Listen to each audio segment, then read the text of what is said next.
December 22 దేవుని వాగ్దానం. నశించిన దానిని వెదకి రక్షించుటకు మనుష్య కుమారుడు వచ్చినని అతనితో చెప్పాను. లూకా సువార్త 19వ అధ్యాయం 10వ వచనం. మన ప్రభువైన యేసుక్రీస్తు నామములో మీ అందరికీ ఉదయము శుభాలు తెలియచేయుచున్నాను. ప్రియులారా, దేవుని మహాకృపలో మన మరొక నూతన దినాన్ని చూసే ధన్యత దేవుడు మనకు అనుగ్రహించాడు. ఈ నూతన దినము ప్రతి దినము కూడా మనము అడ్వెంట్లో క్రీస్తు జననానికి సంబంధించిన వాగ్దానము మనం ధ్యానం చేస్తున్నాం. ఈరోజు మనుష్య కుమారుడు. మనము దేవుణ్ణి చాలా పర్యాయములు మానవ రీతిగా వచ్చాడు, మనుష్యుని రీతిలో ఉన్నాడు, ఈయన యుగ పురుషుడు అనేవాళ్ళు కొంతమంది అయితే, అనేక దేవుళ్ళలో ఈయన ఒక దేవుడే అనేవారు కూడా ఉంటారు. దానికి ఈ రిఫరెన్స్ని చాలామంది చూపిస్తూ ఉంటారు.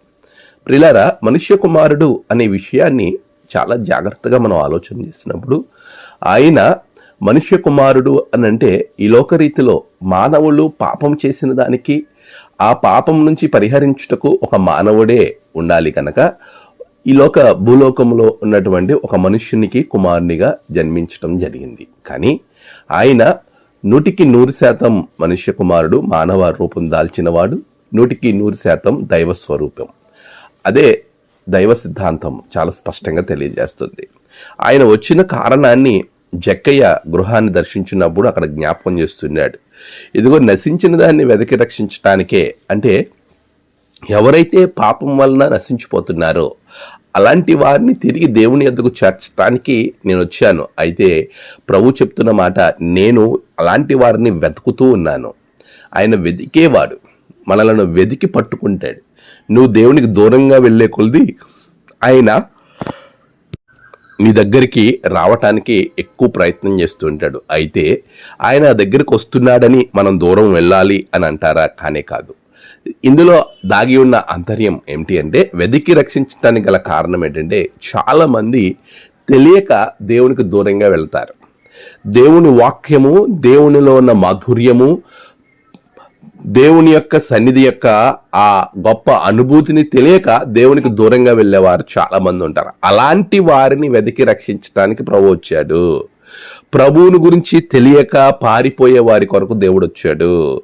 దేవుని గురించి తెలిసి ప్రభువులో మనం నిత్యము ఆయనతో కలిసి ప్రయాణం చేస్తూ తప్పిపోతున్నటువంటి పరిస్థితుల్లో మనం ఉండకూడదు. దేవుణ్ణి ఎరగక మునుపు ప్రభు చెప్తున్న మాట ఇది. అలాంటి వారు, అంటే జక్కయ్యను గురించి అక్కడ అంటున్నారు, ఇతను సుంకరుడు, పాపుడు, ఇతను ఎలాంటి వాడో ఈయనకు తెలియదా, ఈయన ఇంటికి ఎందుకు వచ్చాడు అనేటువంటి ఈ మాటల సందర్భంలో ప్రభు పలికినటువంటి మాట, వెతికి రక్షించడానికి వచ్చాడు. ప్రియులారా, నీవు నేను ఒకవేళ తెలుసో తెలియక దేవునికి దూరంగా వెళ్ళిపోతున్నామేమో. ప్రభు నిన్ను వెతికి రక్షించడానికి లోకానికి వచ్చాడు. నీ కొరికే ఆయన తన ప్రాణాన్ని పెట్టాడు. నువ్వు తిరిగి మరలా దేవునికి దూరంగా వెళ్ళిపోవద్దు. ప్రభువులో ఉండు. ఆయన నీకు ఇచ్చే రక్షణను అనుభవించి నిత్యరాజ్య వారసులుగా నీవు, నీ ద్వారా నీ కుటుంబము అనుభవించునుగాక. ఆమేన్. ప్రార్థన. సర్వోన్నతుడా, నీకు వందనాలు. గడిచిన కాలం మీరు తోడుకున్నారు. ఒక మనుష్య రూపంలో ఈ లోకానికి వచ్చి మనుషులందరినీ రక్షించిన దేవానికి స్తుతులు. ప్రభువా, నీ ఆత్మతో నింపండి, నీ రక్షణలో మమ్మల్ని నింపండి. దిన ప్రయాణాల్లో, పనులలో, కార్యములన్నిటిలో సఫలత దయచేయమని ప్రార్థిస్తున్నాను. నేడు జన్మదినము, వాహదినము, ఆయా విశేషమైన దినములు జరుపుకున్న బిడ్డలను బహుగా దీవించండి. తమ ప్రియులను కోల్పోయి ఆదరణ కొరకు ఎదురు చూస్తున్న బిడ్డలకు ఆదరణ దయచేయండి. దినమంతా నీవే తోడే నడిపించమని యేసు నామమున ప్రార్థించి వేడుకొంచున్నాము తండ్రి. ఆమేన్.